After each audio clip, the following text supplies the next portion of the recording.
Deutéronome, chapitre 9.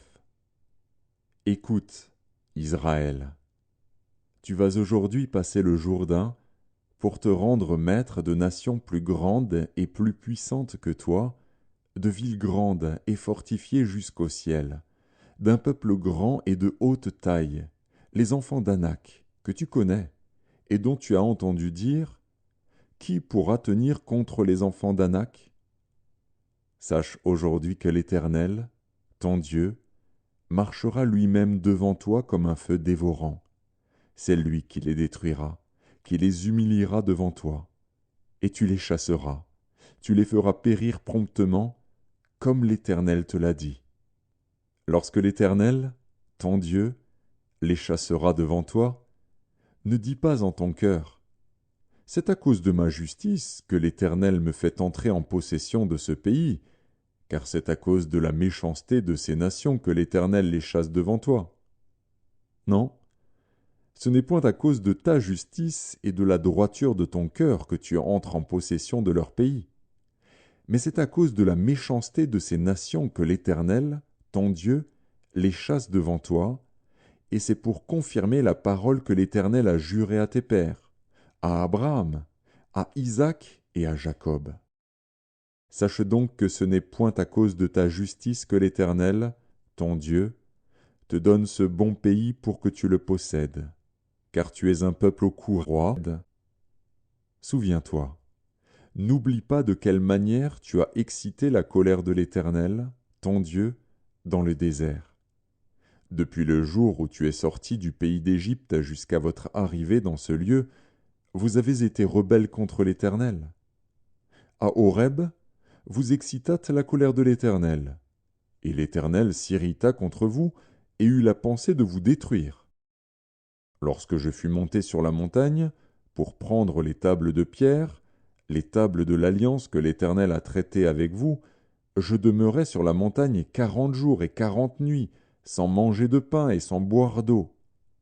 Et l'Éternel me donna les 2 tables de pierre écrites du doigt de Dieu, et contenant toutes les paroles que l'Éternel vous avait dites sur la montagne, du milieu du feu, le jour de l'assemblée. Ce fut au bout des 40 jours et des 40 nuits que l'Éternel me donna les 2 tables de pierre, les tables de l'Alliance. L'Éternel me dit alors, lève-toi, descends en hâte d'ici, car ton peuple, que tu as fait sortir d'Égypte, s'est corrompu. Ils se sont promptement écartés de la voie que je leur avais prescrite. Ils se sont fait une image de fonte. L'Éternel me dit, je vois que ce peuple est un peuple au cou roide. Laisse-moi les détruire et effacer leur nom de dessous les cieux. Et je ferai de toi une nation plus puissante et plus nombreuse que ce peuple. Je retournai et je descendis de la montagne tout en feu, les 2 tables de l'Alliance dans mes 2 mains.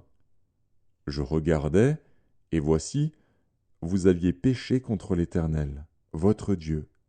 Vous vous étiez fait un veau de fonte, vous vous étiez promptement écarté de la voie que vous avait prescrite l'Éternel. Je saisis les 2 tables, je les jetai de mes mains, et je les brisai sous vos yeux. Je me prosternai devant l'Éternel, comme auparavant, 40 jours et 40 nuits, sans manger de pain et sans boire d'eau, à cause de tous les péchés que vous aviez commis en faisant ce qui est mal aux yeux de l'Éternel, pour l'irriter. Car j'étais effrayé à la vue de la colère et de la fureur dont l'Éternel était animé contre vous, jusqu'à vouloir vous détruire. Mais l'Éternel m'exauça encore cette fois. L'Éternel était aussi très irrité contre Aaron, qu'il voulait faire périr, et pour qui j'intercédais encore dans ce temps-là. Je pris le veau que vous aviez fait, ce produit de votre péché, je le brûlai au feu, je le broyai jusqu'à ce qu'il fût réduit en poudre, et je jetai cette poudre dans le torrent qui descend de la montagne. À Tabéhéra, à Massa et à Kibroth-Hattaava, vous excitâtes la colère de l'Éternel. Et lorsque l'Éternel vous envoya à Kadès-Barnéa, en disant « Montez et prenez possession du pays que je vous donne », vous fûtes rebelles à l'ordre de l'Éternel, votre Dieu, vous n'eûtes point foi en lui, et vous n'obéîtes point à sa voix. Vous avez été rebelles contre l'Éternel depuis que je vous connais. Je me prosternais devant l'Éternel, je me prosternais 40 jours et 40 nuits, parce que l'Éternel avait dit qu'il voulait vous détruire. Je priai l'Éternel, et je dis, Seigneur Éternel, ne détruis pas ton peuple, ton héritage, que tu as racheté dans ta grandeur, que tu as fait sortir d'Égypte par ta main puissante. Souviens-toi de tes serviteurs, Abraham, Isaac et Jacob. Ne regarde point à l'opiniâtreté de ce peuple, à sa méchanceté et à son péché, de peur que le pays d'où tu nous as fait sortir ne dise c'est parce que l'Éternel n'avait pas le pouvoir de les mener dans le pays qu'il leur avait promis, et c'est parce qu'il les haïssait qu'il les a fait sortir pour les faire mourir dans le désert. Ils sont pourtant ton peuple et ton héritage, que tu as fait sortir d'Égypte par ta grande puissance et par ton bras étendu.